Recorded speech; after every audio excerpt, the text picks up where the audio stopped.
Hello friends, welcome back to my YouTube channel. Friends, हम लोग पढ़ रहे थे विलियम कथबर्ट फॉकनर की बायोग्राफी, जिसमें हमने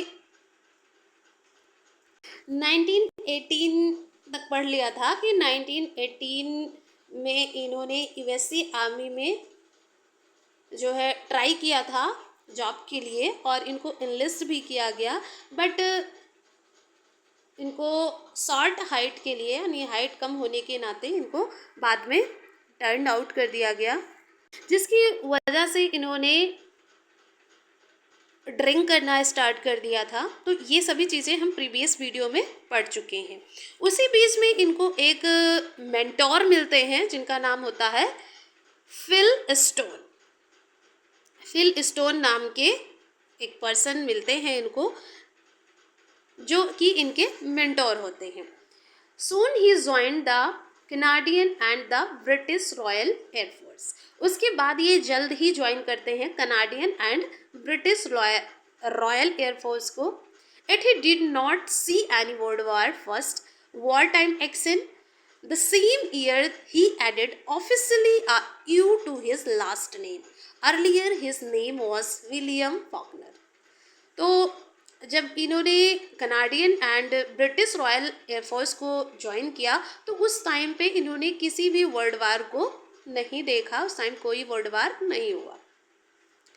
उसी समय पे यानी बात हो रही है 1918 की। तो उसी समय पे इनके जो टाइटल था, इनके जो नाम का लास्ट नेम था यानी विलियम कथबर्ट फॉकनर।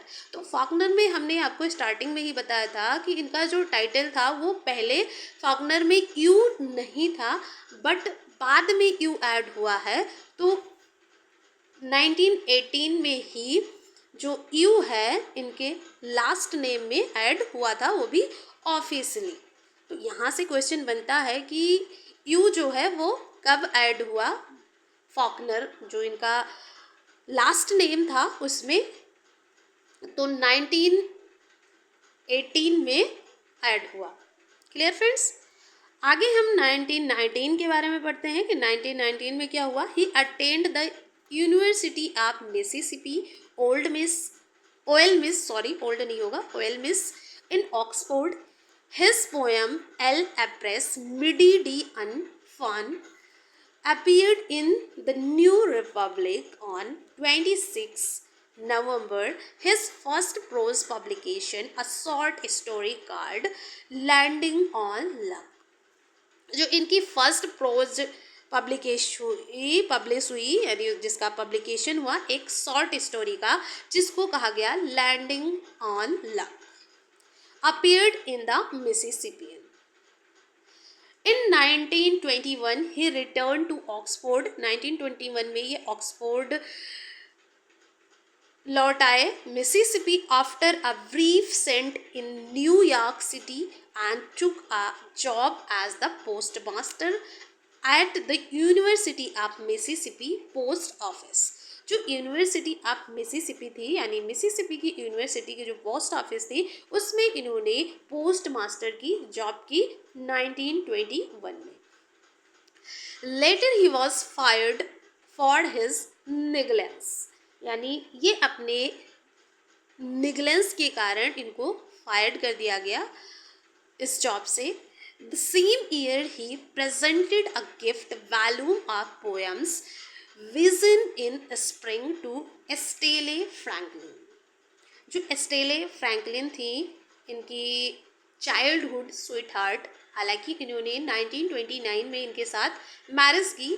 तो उनको इन्होंने पोएम्स का वॉल्यूम गिफ्ट किया जिसका नाम था विजन इन स्प्रिंग, यानी जो पोएम्स वॉल्यूम ऑफ पोएम्स था विजन इन स्प्रिंग उसका टाइटल था, उसको प्रेजेंट किया एस्टेले फ्रैंकलिन को।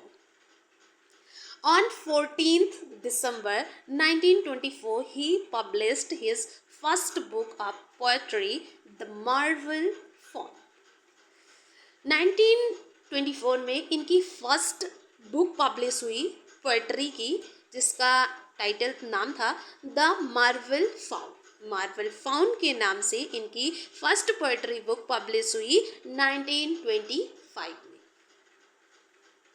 On 25 February 1926, his first novel Soldiers 1926, ये इम्पॉर्टेंट है, ये क्वेश्चन पूछा गया है एग्ज़ाम में कि जो इनकी फर्स्ट नॉवेल है सोल्डर्स, सोल्डर्स से क्वेश्चन आया है कि सोल्डर्स पे कब पब्लिश हुई थी, इसकी पब्लिकेशन डेट जो है वो पूछी गई है। तो 1926 on 25 February. He wrote in under the influence of Sherwood Anderson. ये इन्होंने लिखा जो शेरवुड एंडरसन थे इनके इन्फ्लुएंस में। On 20th June 1929, he married his childhood friend Stella Oldham. She divorced her first husband just a month before marrying Faulkner. और finally इनकी शादी हुई 1929 में इनकी चाइल्डहुड फ्रेंड स्टेले ओल्डहम से, जो कि ऑलरेडी मैरिड थी, बट उन्होंने अपने फर्स्ट हस्बैंड को डाइवोर्स किया और इनके साथ शादी की। On 7th October 1929, his experimental novel The Sound of the Fury, set in fictional Yoknapatawpha County, was published.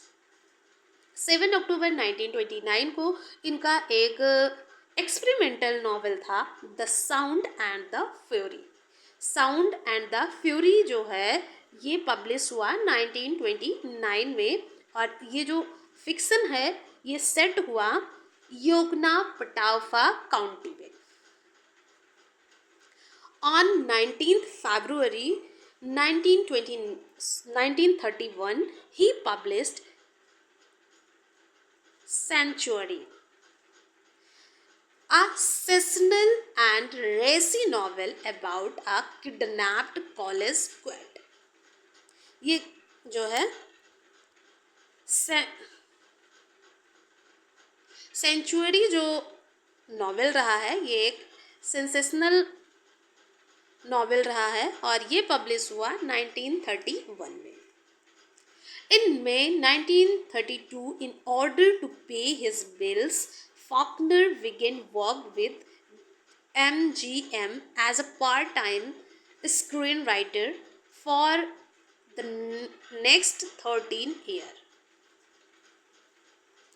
1932 में इनको ऑर्डर मिला और ऑर्डर टू पे द बिल्स इन्होंने स्टार्ट किया अपने पार्ट टाइम जॉब को, और वो पार्ट टाइम जॉब की थी स्क्रीन राइटर की, और ये काम इन्होंने 13 इयर्स करा, और जिसकी वजह से ये फ्रिक्वेंटली ट्रैवल करते रहे हैं to Hollywood to work on screen place.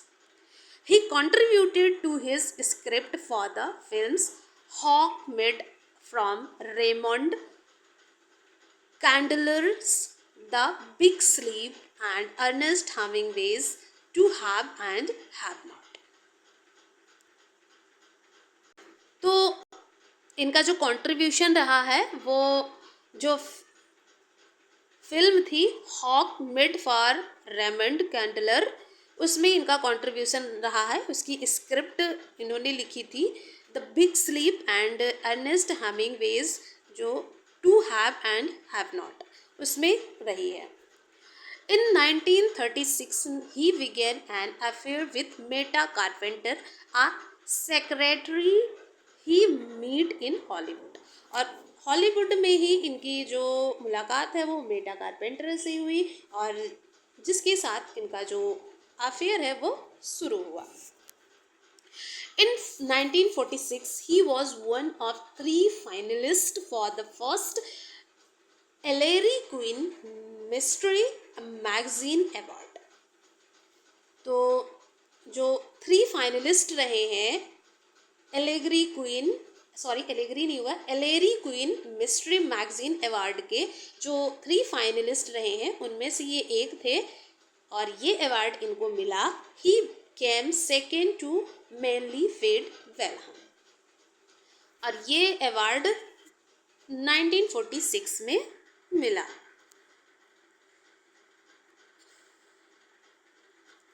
In 1950, he received the Nobel Prize for Literature.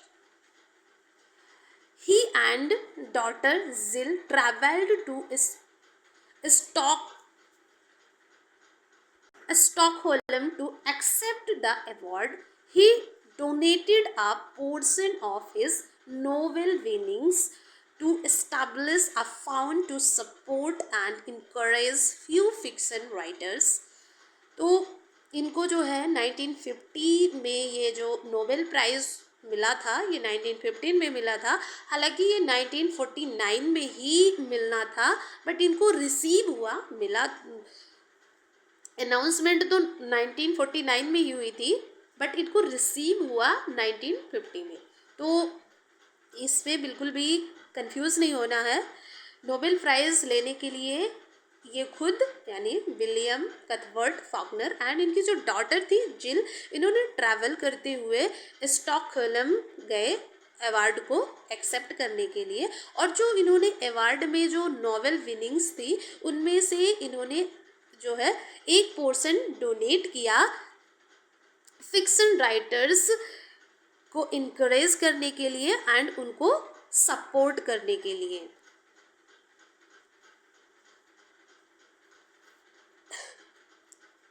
It resulted in the PEN-Faulkner Award for Fiction. तो और इसी का परिणाम था कि जो फॉकनर थे इनको फिक्शन के लिए अवार्ड मिला। He donated another portion to a local Oxford bank to establish an account to provide scholarship funds to help education। और जो उनकी नोबेल विनिंग्स का जो नोबेल प्राइज़ का जो राशि थी, जो पैसे थे, उनको इन्होंने उसका एक और पोर्शन डोनेट किया यानी दान दिया एक लोकल ऑक्सफोर्ड बैंक इस्टेब्लिश करने के लिए, जिससे जो है एजुकेशन के लिए स्कॉलरशिप प्रोवाइड की जा सके। African American majors at nearby Rust College in Holly Springs, Mississippi. In 1950, when he was above 50, he met John Williams. About 50 के जब ये थे तो ये जॉन विलियम्स से मिले, a student and aspiring writer at Bard College, and began another affair. तो जो इनकी सेकेंड रही हैं जिनके साथ इनका अफेयर स्टार्ट हुआ वो थी John Williams. In 1951 he won the USA national book award. 91 में इनको नेशनल बुक अवार्ड मिला यूएसए का, और ये इनको दो बार मिला, ट्वाइस, दो बार मिला है। एक 55 में मिला है यानी 1955 में मिला है जो कि मिला था आ फैबल के लिए, एंड 1951 में मिला, वो मिला कलेक्टेड स्टोरीज यानी जो इनका कलेक्शन था स्टोरीज़ का वो कलेक्शन आया 1950 में, एंड उसके लिए जो इनको नेशनल बुक अवार्ड मिला वो मिला 1951 में। इन 1955 he received the Pulitzer Prize and National Book Award for his novel A Fable. In 1957 he accepted a position as writer in residence at the University of Virginia. तो इनको writer in residence की position मिली और इन्होंने accept किया university of Virginia. On 3rd January 1962, he fell from horse in Charlottesville. He was injured. 3rd जनवरी 1962 में ये horse से गिर गए विल में, जो एक जगह का नाम है, और ये इंजर्ड हो गए यानी घायल हो गए. On April 19, he went on two-day visit to USA Military Academy at West Point. On 24th May, he accepted gold medal for fiction of the National Institute of Arts and Letters in New York. तो इनको national institute of arts and letters in New York के से इनको fiction में gold medal मिला. कब मिला? 24 मई को. On 4th June, his novel The Rivers was published. तो रिवर्स था ये पब्लिश हुआ 4th जून को. On 17th June, he again fell from horse in Oxford, और दोबारा से ये हॉर्स से गिर गए ऑक्सफोर्ड में. And on 5th July he was admitted in a hospital Byhalia Mississippi, और वेहालिया मिसिसिपी में ही इनकी डेथ हो गई थी. 5 जुलाई को ये एडमिट हुए एंड 6 जुलाई को इनकी डेथ हो गई. उस टाइम पे इनकी जो एज थी वो 65 थी, और इनको जो है 6 जुलाई at age 65 he died of heart attack at 1:30 a.m. He was buried in St. Peter's Cemetery in Oxford on 7th July. 5th जुलाई को ये एडमिट हुए एंड 6 जुलाई को इनकी डेथ हो गई हॉस्पिटल में. जो हॉस्पिटल था वो वेहालिया मिसिसिपी में था, और वहाँ पे इनको हार्ट अटैक से डेथ हो गई इनकी. इनको जलाया गया, इनकी बरीड किया गया यानी कि दफनाया गया, नॉट जलाया गया, सेंट पीटर्स सीमेट्री में. जो सेंट पीटर्स सीमेट्री थी वहाँ पे इनको बरीड किया गया ऑक्सफोर्ड में 7 जुलाई को. The United state postal service issued a 22-cent postage stamp in his honor on August 3, 1987. 1987 में जो यूनाइटेड स्टेट पोस्टल सर्विस थी उसके द्वारा 22 सेंट का पोस्टेज स्टाम्प इनके ऑनर में स्टाम्प बना इनके ऑनर में. फॉकनर के अब मेजर वर्क्स को जान लेते हैं. वो थी उनकी बायोग्राफी को हमने डिटेल में पढ़ा. अगर इतनी सारी चीज़ें हम इनके बारे में पढ़ लिए हैं तो इससे ज़्यादा डिटेल में पढ़ने की ज़रूरत नहीं है, क्वेश्चन यहीं से बनेंगे.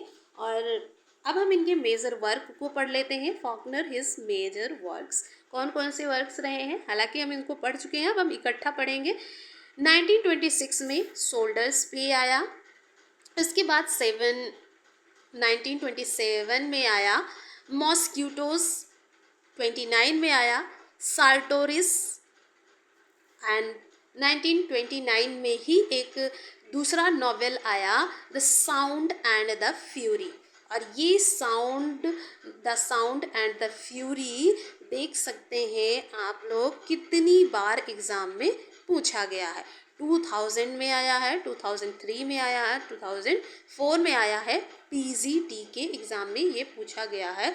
The sound and the fury ये नॉवेल है और इसको लिखा है विलियम कथबर्ट फॉकनर ने. पब्लिश हुआ 1929 में एंड 2010 में भी आया है. 1930 में दूसरा वर्क आया इनका एज आई ले डाइंग. नेक्स्ट आया सेंचुरी 1931 में. 1932 में लाइट इन अगस्तस, एंड 1935 में आया फेलन नॉट सेट इन योगना पटाउफा. तो अभी तक जो भी इनका जो आता था, जो भी नॉवेल शॉर्ट स्टोरी, वो सभी सेट होती थी योगना पटाउफा में. तो यहाँ से भी क्वेश्चन बन सकता है कि कौन सा वर्क है जो योगना पटाउफा में सेट नहीं है. तो आंसर होगा हमारा पेलन, जो कि 1935 में पब्लिश हुआ. उसके बाद आया 1936 में एब्सोलम, एब्सोलम यहाँ से भी क्वेश्चन बना है। पीजीटी 2013 में ये पूछा गया है कि जो वर्क था एब्सोलम, एब्सोलम ये किसका वर्क है? तो ये वर्क है विलियम कथबर्ट फॉकनर का, जो पब्लिश हुआ यानी जो कि आया 1936 में।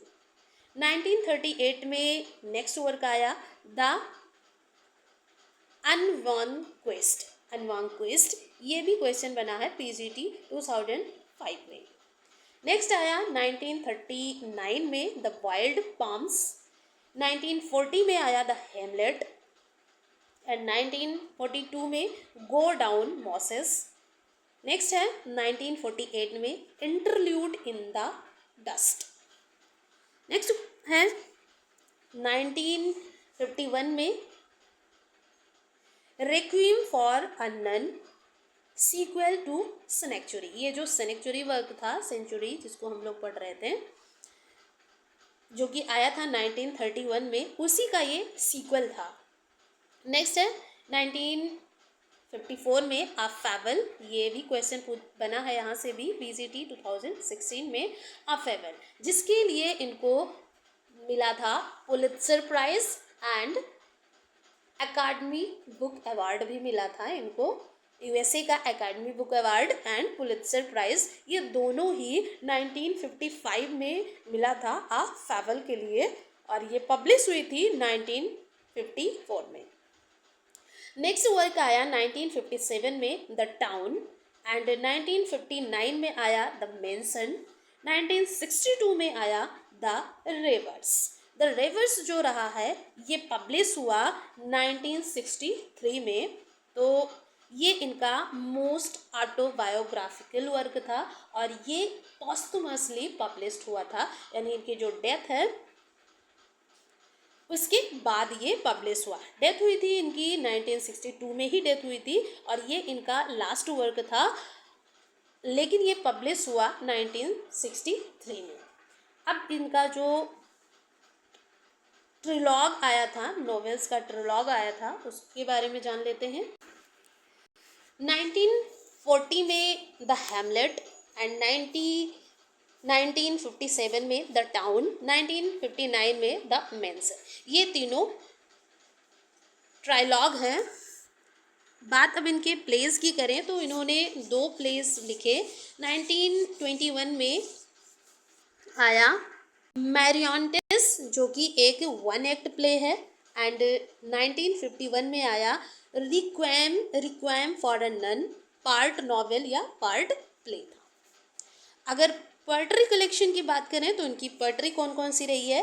विजन इन स्प्रिंग जो कि इनकी फर्स्ट पोएट्री रही है, यानी इनका फर्स्ट वर्क रहा है 1921 में विजन इन स्प्रिंग, जिसको हम बायोग्राफी में पढ़ चुके हैं। द मार्वल फाउंड ये पब्लिश हुआ 1924 में, यानी 1924 में आया। हिज अर्थ अ पोम ये आया 1931 में। ये सभी पोएट्री कलेक्शंस हैं। अ ग्रीन वॉ आया 1933 में। मिसिसिपी पोएम्स जो रही है वो 1979 में, and 1981 Helen a courtship and Mississippi poems. Short story इनकी कौन कौन सी रही है? तो शॉर्ट स्टोरी का जो कलेक्शन रहा है वो 2013 ये आई 1931 में। Knight's Gambit a collection of crime fiction, इसके अंदर जो इसके अंतर्गत था, यानी जो फिक्शन रहे हैं नाइट्स गैम्बिट में वो क्राइम फिक्शन रहे, यानी इस जो कलेक्शन था वो क्राइम फिक्शन का कलेक्शन था नाइट्स गैम्बिट। नेक्स्ट था 1950 में कलेक्टेड स्टोरीज आई, और 1961 में selected short stories of William Faulkner. तो जो कलेक्शन आया शॉर्ट स्टोरीज का वो 1961 में आया। स्टोरीज़ का जो कलेक्शन था वो 1950 में आया। शॉर्ट स्टोरीज़ का जो कलेक्शन था वो 1961 में आया। क्राइम फिक्शन का जो कलेक्शन था वो 1949 में आया, एंड 13 जो है स्टोरी का जो कलेक्शन था वो 1931 में आया। अगर हम इनके पॉपुलर शॉर्ट स्टोरीज़ की बात करें तो पॉपुलर शॉर्ट स्टोरीज़ रही हैं लैंडिंग इन लक, जो कि 1919 में आई थी, जो कि इनकी फर्स्ट शॉर्ट स्टोरी रही है। A rose for Emily, a rose for Emily 1930, dry September ये 1931, नाइट्स गैम्बिट 1949। तो ये इनके मेजर वर्क्स रहे हैं। नेक्स्ट वीडियो में जो भी इनके मेजर वर्क्स रहे हैं उनके बारे में हम ब्रीफ इंफॉर्मेशन लेंगे, और उसके बाद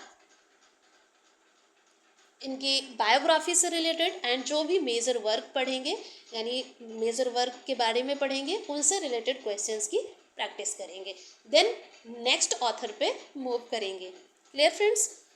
तो आज के लिए इतना ही, मिलते हैं नेक्स्ट वीडियो में। Thanks for watching this video.